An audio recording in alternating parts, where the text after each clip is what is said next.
You are watching Tomoko Music Channel. Thank you for subscribing and sharing. This is Songwriters Room, and I'm your host, Tomoko. Today's guest is Josie Aiello.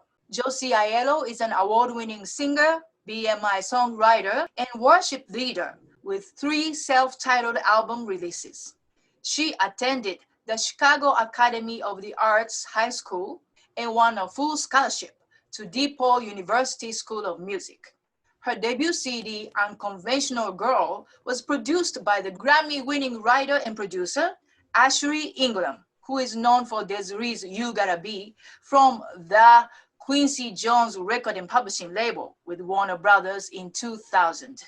Josie has been called to record for many giants, such as Placido Domingo, Joe Cocker, Cher, Brenda Russell, Enrique Iglesias, Ricky Martin, J-Lo, Jessie J, Ciara, Andra Day, Rita Ora, R. Kelly, Brian Culbertson, Ramsey Lewis, Patty Austin, just to name a few.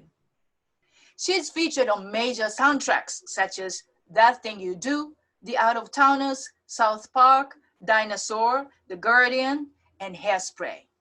Josie has toured with Don Henley as a featured artist with Kenny Loggins, and currently touring as the lead vocalist with the world-renowned all-female jazz band Jazz in Pink.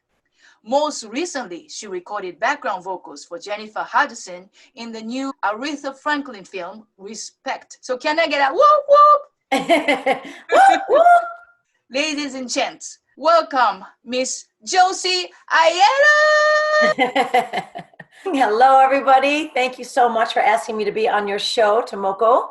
It's an honor, Josie. So you just recorded a song for Aretha Franklin's new movie, Respect. That's very exciting. Jennifer Hudson is also from Chicago, just like you. Yes, How she did is. it come about? Well, one of the music supervisors and music producers is Stephen Bray, who I've known for many, many years. And he called me and said, can you get a small group together? And I have, 2 songs for this film that we'd like you to do backgrounds for. It was just, such an honor. I've, grew up listening to Aretha Franklin all my entire life. I remember, singing all her songs and at every show I did. And so for me to get on the microphone and sing these songs, it gave me chills. It just gave me the chills, because it wasn't just some film, some soundtrack. This was something that was personal to me. Love Aretha. Yeah. She's the queen. Yes, definitely. That's awesome. Congratulations. Yeah, thank you. You were signed to Quincy Jones label. How was it like to work with Q? It was funny because I started out writing with his son, QD3, and we were writing for other projects. We wrote a couple songs, and one in particular, which was called Heavy Heart, which I'll do for you later. And he said, this song is really special. I need to send this to my father.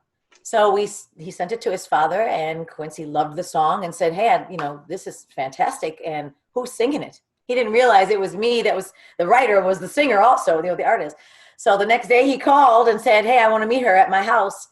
And I went over there and we met, and, I played Heavy Heart. I kind of just, fudged my way through it. And the next day I had a record deal. Literally, like it was faxed to me the next day. Wow. Were you really nervous? I remember pressing the doorbell at his house. I was like, oh, I can't do it. Oh, no, I can't do it. I can't do it. I remember calling my mother saying, Mom, I can't go in there. She's like, you better press that button. So, yeah, but Quincy was so amazing, and he's got such an incredible ear, and he's a legend. He immediately put me at ease. It was an afternoon that I'll never forget. I felt like I had known him for 20 years after that meeting, because it was just so down to earth. He's a wonderful, wonderful man, wonderful human being. Okay. I have so much respect for him. He basically signed me to his label, which was distributed through Warner Brothers. And then also I got a publishing deal through Warner Chappell with his label.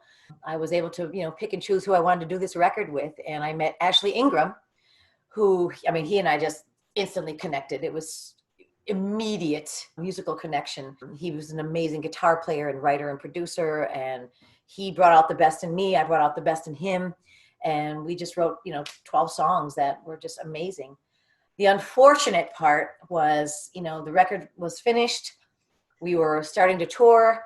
The video was going to MTV. Everything was ready to go. And there was a huge Warner Brothers shakedown, and Quincy dissolved his label. right when my single was coming out. Right. So it got released, but it never saw the light of day because there was nobody working it. And then I tried to get another record deal after that to pick up the record, but it was a lot of red tape, paperwork. It wasn't like they dropped me as an artist, they dissolved the label. So it was a lot more involved. It took too long basically to get release papers, and just started, well, what are you going to do? You just keep writing, keep moving forward. No disappointment, and failure happens a lot in this business. These things happen all the time. All the time. Exactly. Yeah. But I mean, the experience I got out of it, and the notoriety I got out of it, and the opportunities that I got out of it, and the people that I met, and the producers, and, you know, the attorneys and songwriters, and that was my calling card to move forward to the next. We want what we want, but you never know what is a blessing. Later, in hindsight, I know that for a fact that from my little music experiences in New York City, Yes. the music industry is very satanic too. So now you're singing gospel now. So can you elaborate on that? You know, I got older, and I just felt like I wasn't being fulfilled with the pop industry anymore. You know, I felt like I just needed a change. So I started writing, you know, lyrics about the Lord. And I just felt like a whole new calling on my life and my career. And instead of writing songs about men, I started writing about God, you know, what he's done for me, and how, you know, where he's brought me from, and where I'm going with him, and how he loves me. And so I just had this whole new inspiration, this spiritual inspiration to write lyrics.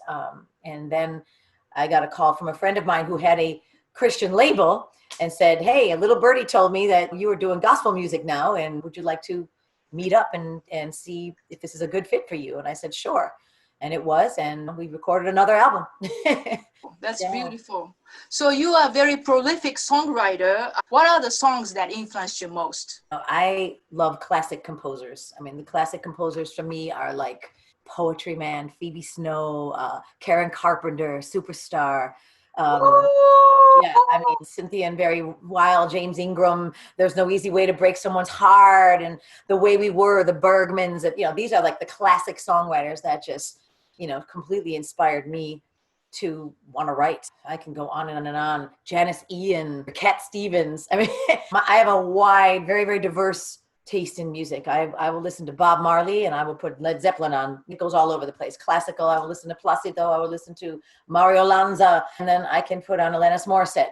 I mean, you know, so I really love all types of music. I've never been stuck in one genre. And that's actually been one of the problems for me, is because I never was able to be put in a box. You know, sometimes when you're getting signed to a label, they want you to be one thing so that they can market you at one thing, and you go on these radio stations and you look like this and you act, you know. I love to sing. I've been hired to sing so many different styles all my life. I've been hired to sing gospel. I've been hired to sing R&B. I've been hired to sing rock. I've been hired to sing country.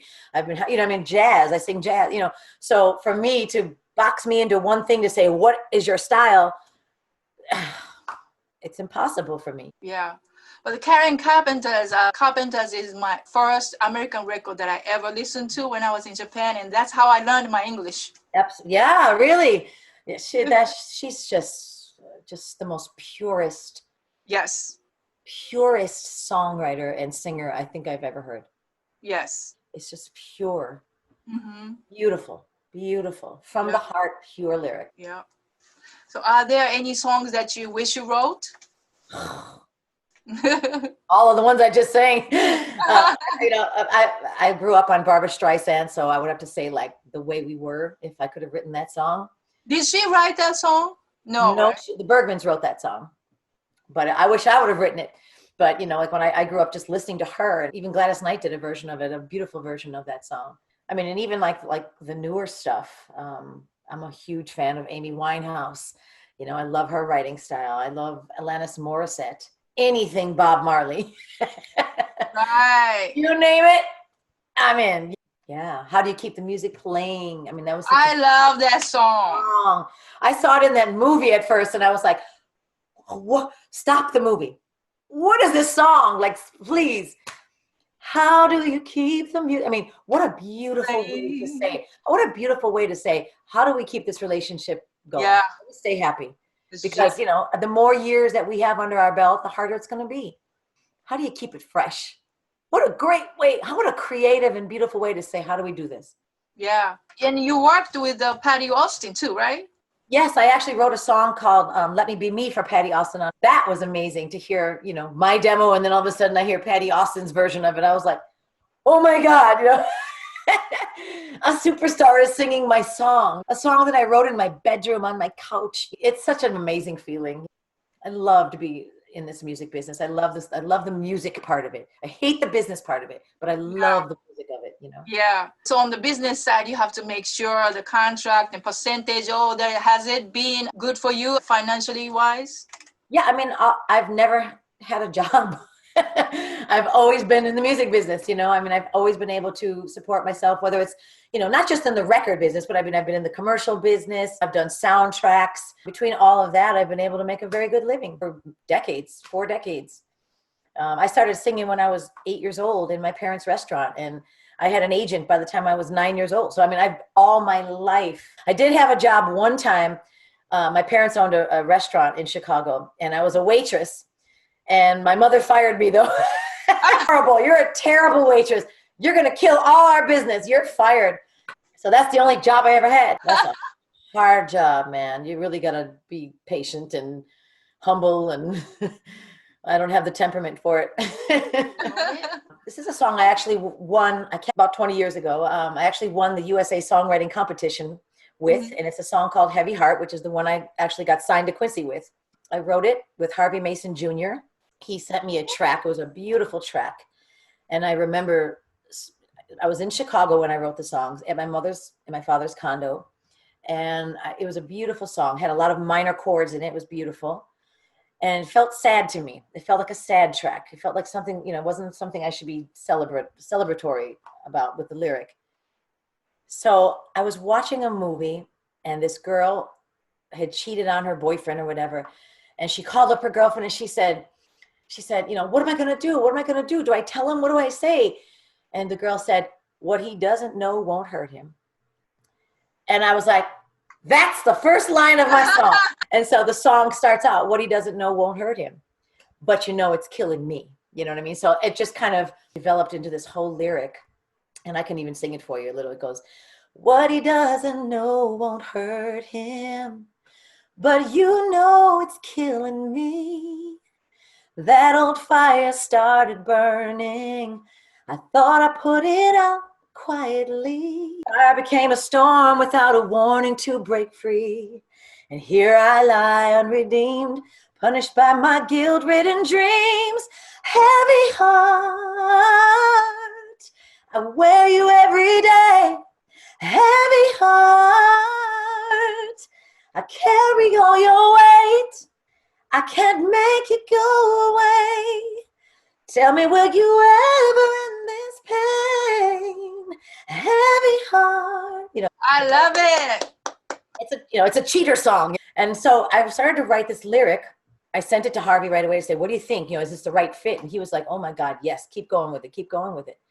And so that was the melody that came right to me, because the track was very, very open. It really, and I put a ton of vocal arrangements all over it. That's how it made the record. And then I had my manager at the time was Andre Fisher, and he produced it for the record.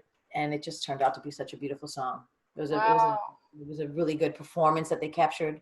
And it was one of the favorites on that Unconventional Girl record. Did the lyric and the melody come together at once? Yeah, I mean, the melody of course came first. You know what I mean? The melody, because like I said, the track was very sparse, so it allowed me to be very, very free with it. And so the melody just kind of came right to me. I write in my head. I don't necessarily write on the piano because my piano skills aren't great. I know basic chords. I would never get up with Jazz and Pink and solo, that's for sure. No.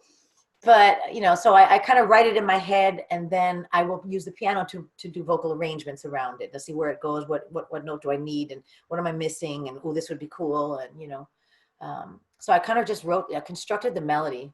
I'm big with pre-choruses, and I'm big with bridges. I love choruses that lift. Some people like very simple choruses.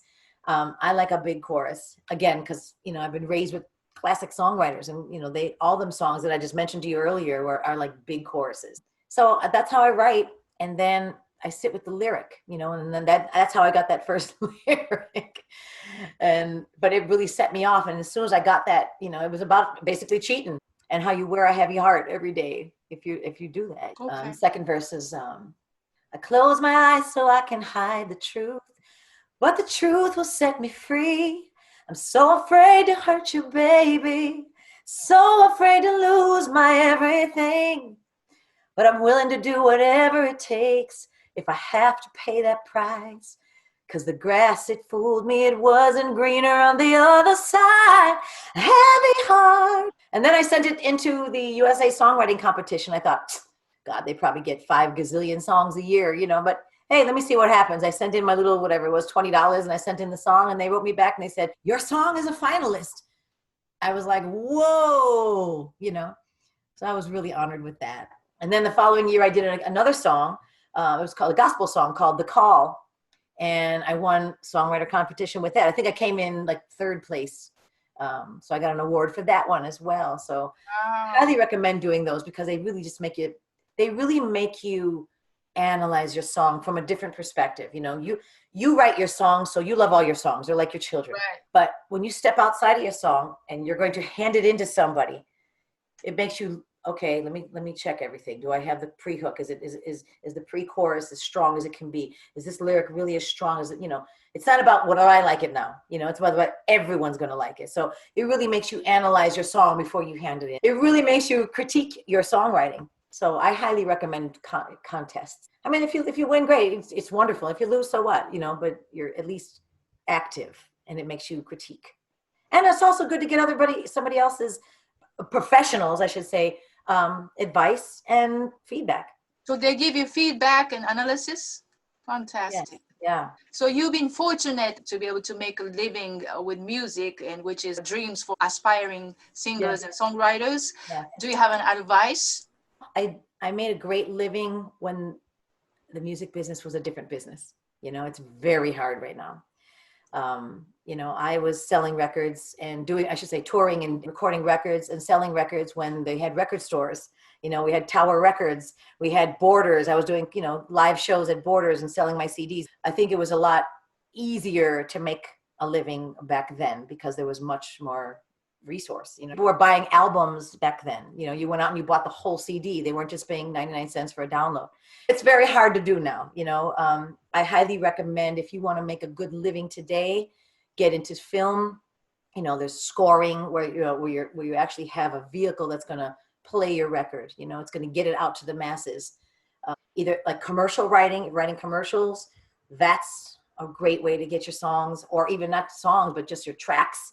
If you're a track writer, a music writer, film is a good one. But how do you get your music into those who make decisions? Hustle.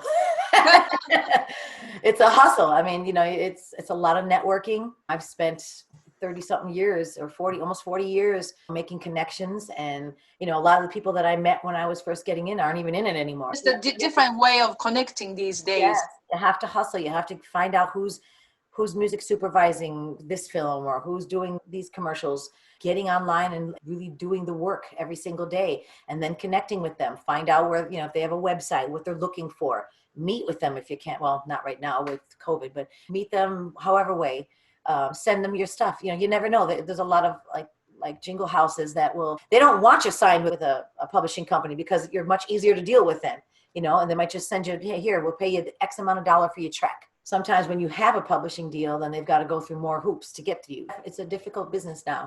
No, it's always been. It's always been, but it was easier back then. For you. For me. So thank you so much, Josie. This is going to be the last question. Okay. What advice would you give to your 20-year-old self? Woo! This is going to be a long one. No.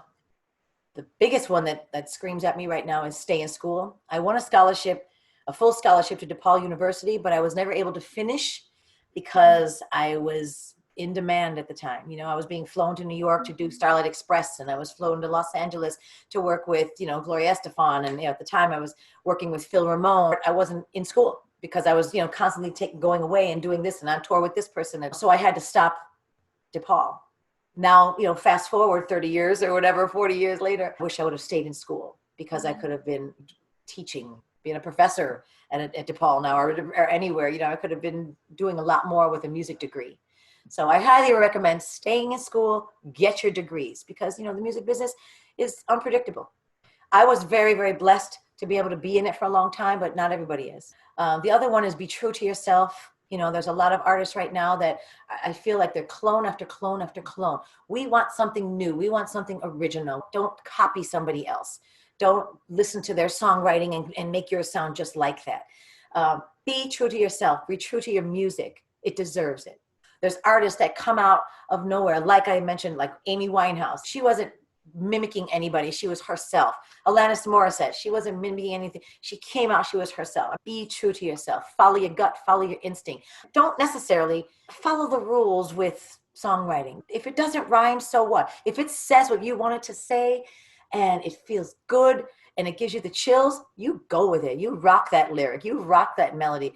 Let it be what it is. Let the song breathe. Let it be what it is. Don't follow the rules. I know we go to songwriting classes and we read the books, and this is what you're supposed to do, and you're supposed to have your A section and your B. Give the song life. Give the song its life. Don't take the life out of it.